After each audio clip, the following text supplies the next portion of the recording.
Merry Christmas, one and all, to those of you, big and small, and even still, short or tall. It is I, Big Al, once again, wishing you a very merry and happy Christmas. Um, as of right now, it is 10:45, Christmas night. I've just got done celebrating it in my own very own little COVID-infected way.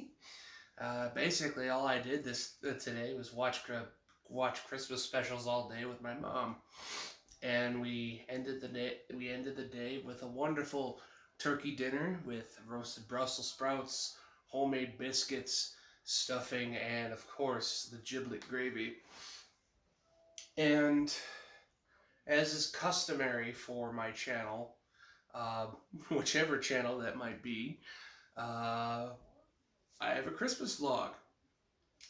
And I show off what I got for Christmas. So, first off, I'm going to show you I got an air mattress. You're probably wondering, Al, what the fuck are you doing with an air mattress? And I even got a mini air pump. If you're wondering what I'm doing with an air mattress, well, I have gotten over the past couple of years, I've gotten a renewed interest in camping. See, when I was very, very little, for the majority of my life, I never really had an appreciation for the great outdoors. Until I want to say my late teens, early 20s. And even now, that's my dog. He's probably barking at a dog on the TV in the next room. But even now, I've gotten a renewed interest in camping. A couple year or two ago, I got a huge 6-person or 8-person tent from my dad, and I've slowly been building up my repertoire of camping goodies.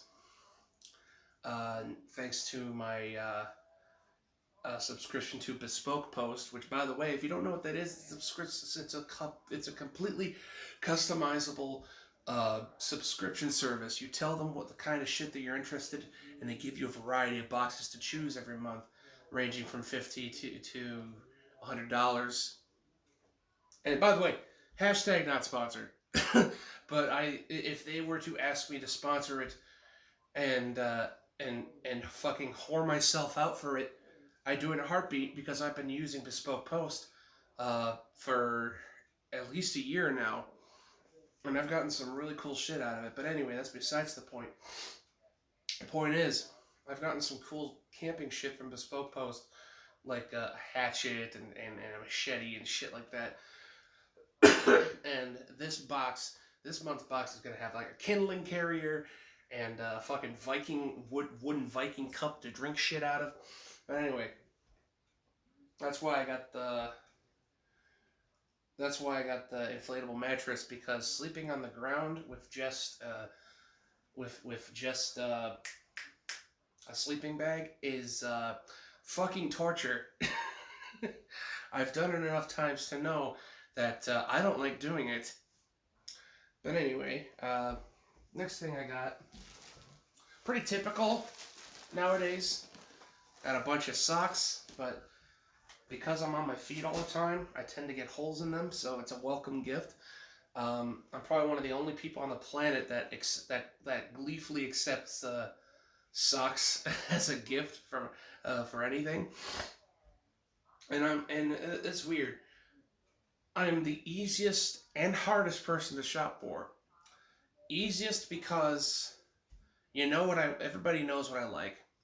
Hardest because I tend, like, nowadays at my age, I just buy all the shit that I need myself and never ask for it. And when people give me something, they don't know if I have it. So that's why they say it's the hardest thing. I'm one of the hardest people to shop for, even though they know what I like. And I got a sweet ass new shaver for my face to get rid of my fucking neck beard. And, oh, you can't really see it, but I'm wearing Ghostbusters lounge pants. I got those today. And a ton of Adidas tracksuits. Because, well, I like Adidas tracksuits. They're nice and comfy to wear. And I'm obsessed with Gopnik culture, thanks to Life of Boris. But the last thing that I got...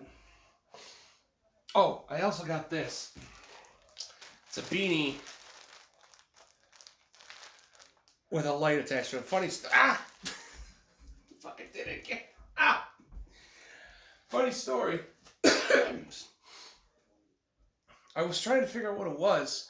Didn't know what I was looking at it. I was like, what the fuck does this button do? And it shined directly into my eyes. So I was blind for probably 2 minutes. And probably the coolest thing that I got today is this. A real Ghostbusters throw blanket. Just in case you couldn't tell that I was a diehard Ghostbusters fan. Speaking of, there's one little feature that I missed showing off from the Ghostbusters Neutrona one, and I shall be right back.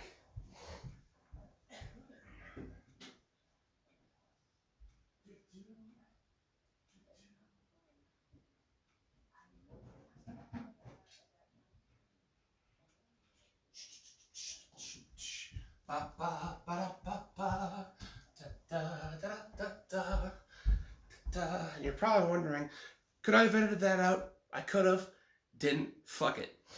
So anyway, there's one feature I forgot to mention from this Spanglers Neutrona one, so let's turn it on real quick.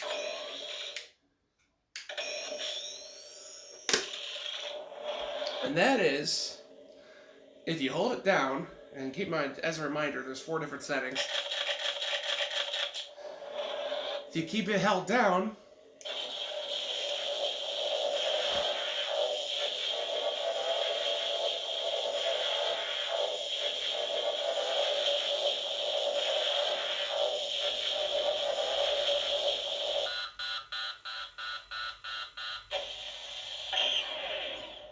it overheats and it hard resets. Actually, you have to hard reset. In order to turn it back on and reuse it again, you have to hard reset it.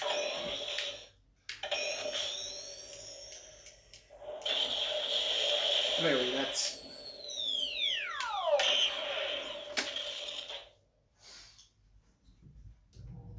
it's a feature from the video game.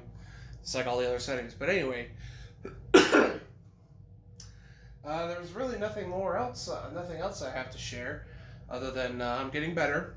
I'm going to test myself tomorrow to see if I still have COVID in my system. And if I don't, then I'll just have to lay low until I do, and then I can finally get back to work. Woo!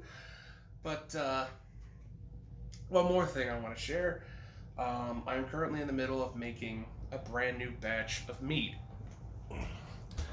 And for those who don't know what mead is, that is a honey wine. It is an alcoholic beverage made by fermenting water and honey together. It's the world's oldest fermentable beverage. And I mean, it kind of looks like shit now because I just got done transferring it from my first vessel to this one. I have another gallon full of this stuff. It is a spiced maple mead. So technically, it's what you would call an acerglyn. That is a mead that is made with honey and maple syrup. And there's there's a name for a mead where you add a bunch of spices and shit to it. I forgot what that's called. But for the most part, it is honey, maple syrup, citrus rinds, clove, and cinnamon, and raisins. And when it first started fermenting, when you opened it up and when you open up the fermentation vessel, stuck your hand in there and took a big whiff, it smelled just like Christmas with all the cinnamon and the clove and shit. It smelled like Christmas. And I'm hoping the end result will taste like Christmas. What I'm going to do, I'm going to let it ferment another couple weeks in those vessels, because they got airlocks on them and I still see them bubbling. So the yeast is still very much active. Let it ferment a little bit. I'm going to let it ferment a little more. Then I'm going to stabilize the yeast, which means I'm going to put in this magical pixie dust called potassium sorbate, and it deactivates the yeast, which allows me to add more sugar without it fermenting further. And the sugar I'm going to choose is, of course, a mixture of honey and maple syrup, but not just any maple syrup. I'm going to put in bourbon-aged maple syrup. So hopefully that gives that meat a nice, robust,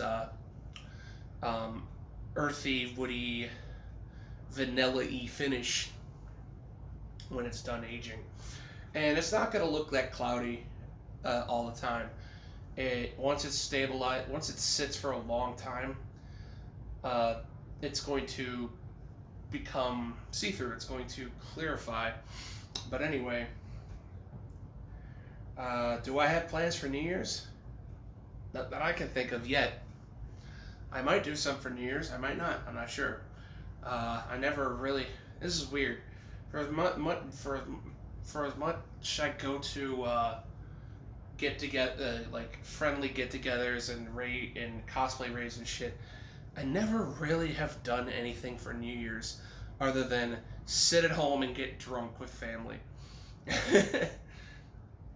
and or friends. So guess we'll just have to see what's in the cards that day. But until then, I hope all of you have had a very Merry Christmas, and I hope you have a very Happy New Year, and many more to come. It's been Big Al. Over and out, you beautiful people.